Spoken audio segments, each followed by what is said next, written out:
ఏంటంటే కొంతమంది ఇప్పటికి కూడా తెలియదు ఆ రకంగా గోదావరిలో వరద వస్తే ఇంకా మోటార్లు పెట్టి ఎత్తిపోయాల్సిన అవసరం ఏందని చెప్పి అంటే ఈ కాళేశ్వరం ప్రాజెక్టు స్వరూపం తెలియని వాళ్ళు మరి ఇప్పటికీ కాళేశ్వరం జిల్లాలన్నీ మరి 10 లక్షల క్యూసెక్ల నీరు పోతే మరి ఇంకా నీటిని ఎందుకు పైకెత్తిపోయాలని అంటా ఉన్నారు. మరి ఇక్కడ ఒక ప్రధానంగా మనం ఒక విషయాన్ని ఇక్కడ గమనించాల్సిన అవసరం ఎంతైనా ఉన్నది. ఏదైతే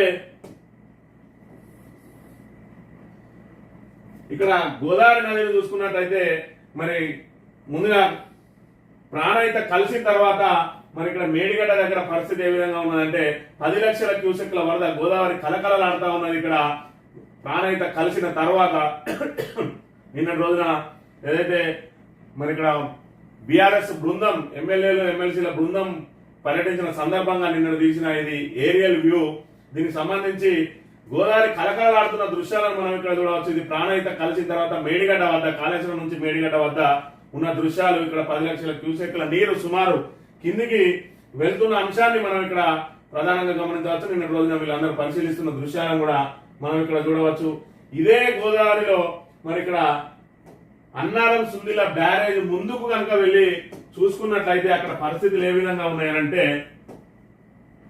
ఇది గోదావరి కని దగ్గర గోదావరి కని బ్రిడ్జి మీద నుంచి చూస్తే గోదావరి పరిస్థితి ఇక్కడ చూసినట్టయితే చిన్న పాయ పారుతా ఉన్నది. ఇక్కడ ఈ నీళ్లు సుందిల నుంచి మరి అన్నారంకు పోయే నీళ్లు అన్నారం నుంచి మేడిగడ్డకు ఈ ద్వారానే మరి వెళ్తే ఇక్కడ గోదావరి పరిస్థితి చూసినట్టయితే అధ్వానంగా ఉన్నది.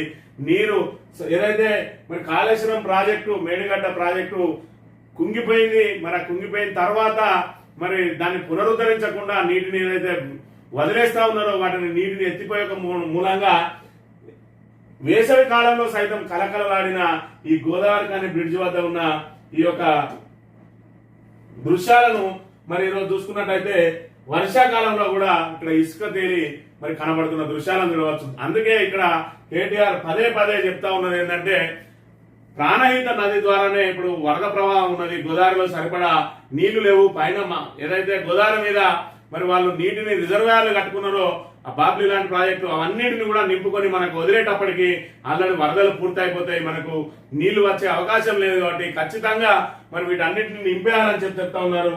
ఏదైతే కొండపోచమ్మ సాగర్ ఒకప్పుడు ఈ విధంగా కలకలలాడేది మరి కేసీఆర్ హయాంలో ఇది కొండపోచమ్మ సాగర్ కు సంబంధించి ఇక్కడ పర్యాటకులు కూడా మరి ఫోటోలు దిగి మరి ఎంజాయ్ చేసిన విషయాన్ని మనం ఇక్కడ గమనించవచ్చు. నిండుకుండలా ఉండే మరి కొండపోచమ్మ సాగర్ ప్రస్తుతం ఉన్న పరిస్థితిని మనకు చూసినట్టయితే వీళ్లు పోయి కనబడుతున్న పరిస్థితిని మనం ఇక్కడ గమనించవచ్చు.